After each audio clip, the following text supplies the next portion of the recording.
La journée que nous démarrons, Ibo, avec l'inauguration du Stade du Sénégal. Le spectacle est annoncé à Diamniadio. Exactement, Sokhna Fati, ce stade qui portera désormais le nom de l'ancien président Abdoulaye Wade. Un match de gala est donc prévu entre des légendes du football sénégalais et des légendes africaines.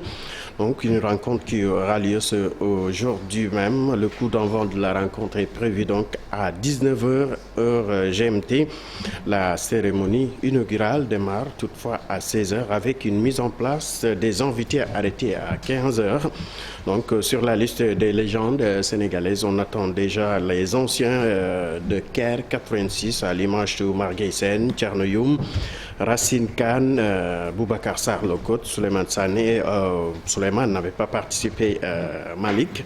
Mais il y aura également Roger Mendy, entre autres, et également on attend vivement la génération de 2002 avec Kalilou Fadiga, El Hadj Diouf, Lamine Diatta, Henri Camara, entre autres, pour les légendes africaines qui sont déjà sur place à Dakar. Il y aura Anthony Bafoué, Alain Guamene, Kossi Agassa, Noureddine Naïbet, Samuel Eto'o fils, Jérémy Djitab, Okacha, Samuel Eto'o, entre autres. Fatih, donc la fête s'annonce très belle. Inch'Allah, on va y revenir. Inch'Allah. Et pour rester dans cette mouvance, j'allais dire, le lieutenant-colonel Abdou Mbeng, commandant de la gendarmerie Ouest, annonce un dispositif sécuritaire à la hauteur de l'événement. Objectif aider ceux qui vont se déplacer à vivre l'événement en toute quiétude. Nous l'écoutons au micro de Chérif Dia. Colonel Abdou Mbeng, commandant la Légion de gendarmerie Ouest. Le mardi 22 février 2022, Monsieur le Président de la République procédera à l'inauguration du Stade du Sénégal. Cet événement verra la participation d'un grand public et également la participation de plusieurs délégations de chefs d'État étrangers. Monsieur le général de division, commandant de la gendarmerie nationale et directeur de la justice militaire, a donné des instructions pour que toutes les dispositions soient prises pour assurer une bonne couverture sécuritaire de l'événement. À cet effet, près de 2000 gendarmes sont mobilisés. Il y a d'ailleurs un dispositif qui est en place depuis une semaine pour assurer la sécurité du stade. Et le dit dispositif donc, connaîtra son pic le mardi à partir de 6h. Des gendarmes en uniforme et en civil, mais également des chevaux et des chiens seront déployés pour assurer la sécurité des personnes et de leurs biens.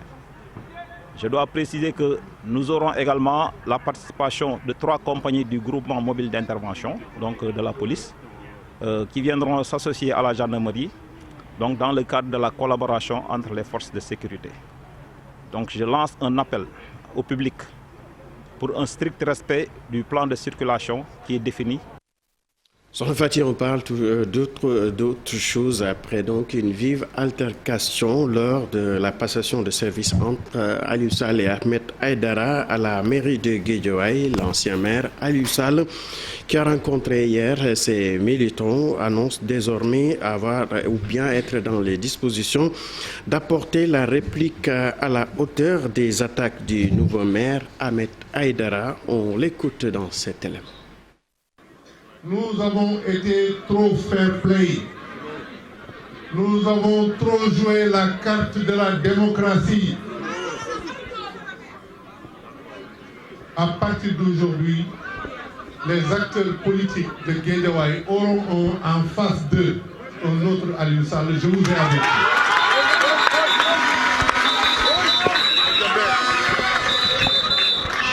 Je ne tolérerai plus un seul mot d'écart.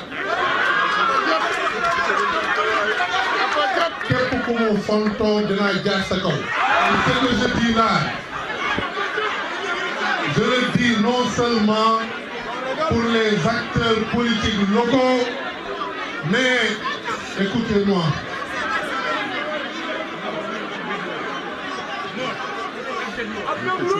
Mais je le dis aussi pour les acteurs politiques au niveau national, y compris ceux qui sont dans nos rangs et qui jouent de la fumisterie.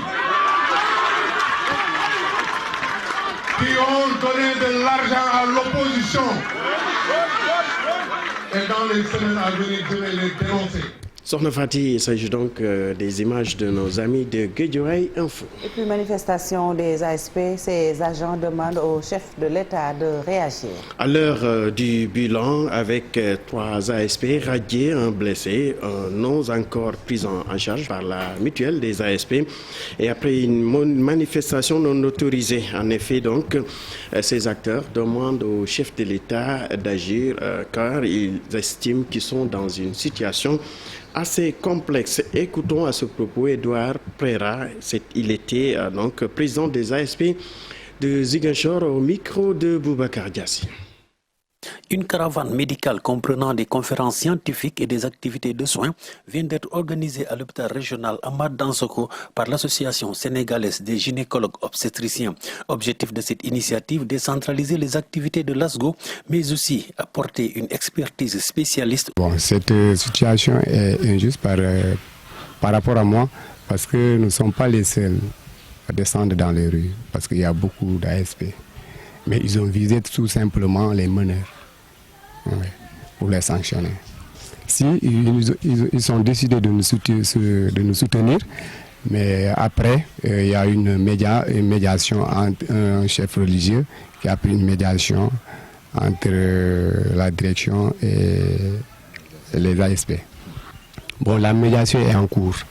Bon, il reste tout simplement chercher la date où le directeur général va rencontrer les ASP. Oui, bon, le directeur, après la médiation, le directeur a dit que tous les ASP radiés, qu'ils formulent une demande de grâce. L'Union des ASP du Sénégal est prête à formuler une demande de grâce. J'ai un message à lancer au président de la République. Vous savez, à travers tout le Sénégal, la population sénégalaise nous dit en Wolof doomu Macky Sall ou police Macky Sall. Quand tes enfants sont en difficulté, il faudra leur donner un message. Notre collègue qui a perdu son bras, étant donné que bon, notre mutuelle, jusqu'à présent n'a pas voulu prendre la charge de ce malade. Il est orphelin de père et mère. Il a 3 enfants, ils sont tous des filles.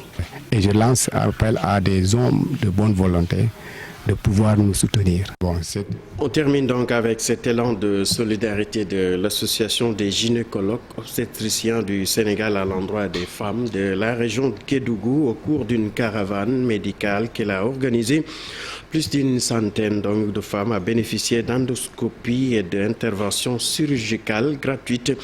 Les gynécologues du Sénégal entendent ainsi décentraliser leurs activités tout en apportant l'expertise nécessaire au plus proche des populations. Nous y reviendrons avec notre correspondant Ibrahima Diakhaté Sokhna Fati. Dans la version Wolof. Merci beaucoup Ibou Diouf. Tout de suite les actualités internationales.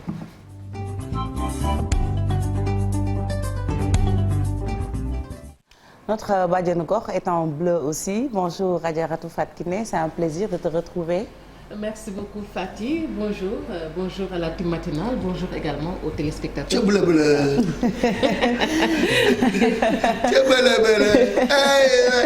tout cas, toi aussi tu as mis un joli bleu. Hein, merci beaucoup Fatkine. Hein. Et puis notre ami Malik Chandoum qui apporte la bonne humeur, comme tous les matins, il est tout heureux. Et nous sommes bonjour. Aussi heureux. Comme s'il m'agressait pour me dire que tu ne m'as pas salué aujourd'hui. C'est dommage avec Chérif, c'est toujours comme ça. Bonjour Chérif. Vraiment, mais le coup de titre qui blague. Oui, c'est ça. Chérif, tu ne réponds pas aux salutations de Fatkine.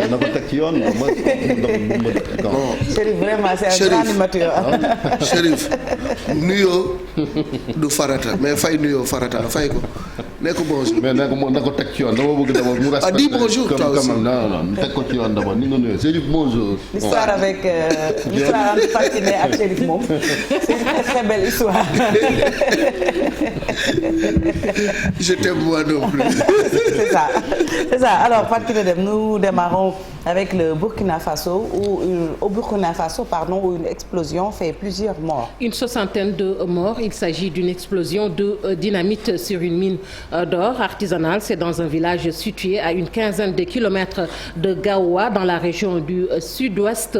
Parmi les victimes, de nombreux enfants et femmes. Le feu s'est très vite propagé et a touché plusieurs boutiques de fortune, dont un magasin où étaient exposés des explosifs utilisés par les orpailleurs. De nombreuses personnalités seraient décédées, personnes autant pour moi seraient décédées sur le coup.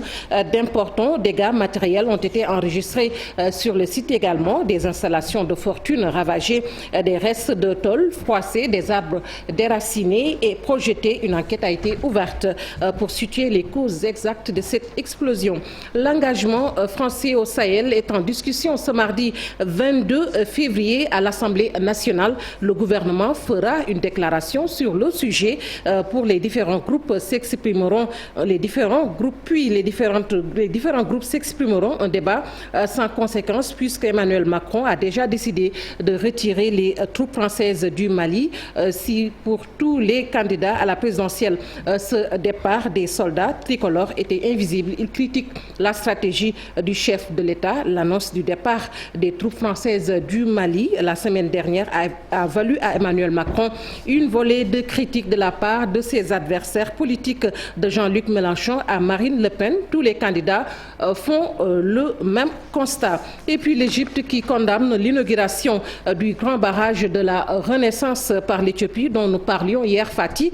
Le Caire a condamné la célébration par Addis Abeba du début de la production hydroélectrique du barrage de la Renaissance situé sur le Nil Bleu, principale source d'eau de l'Égypte pour l'Éthiopie. Il s'agit d'une provocation délibérée. Au lendemain des célébrations éthiopiennes, le ministère égyptien des Affaires étrangères a exprimé la colère du Caire à travers un communiqué estimant qu'il s'agit d'une mise en fonctionnement unilatérale du barrage en violation délibérée de la déclaration de principe signée en 2015 par le Premier ministre éthiopien. Et nous terminons au Madagascar avec la menace d'un nouveau cyclone tropical qui s'annonce intense. Emnati, c'est le nom du nouveau cyclone. En fin d'après-midi de ce mardi 22 février, d'après les prévisions, il devrait atterrir dans la même zone que l'avait fait Batsiri le 5 février dernier. Il pourrait être légèrement plus fort au niveau de l'impact que le précédent.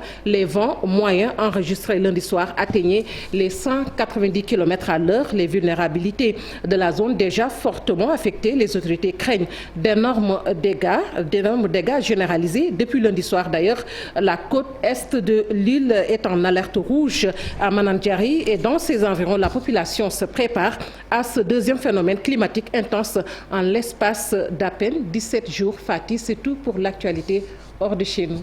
Merci beaucoup Fatkine pour cette page internationale. On se retrouve tout à l'heure pour la version Wolof. Tout de suite, Café Presse, Café Court avec Cheikh Diop.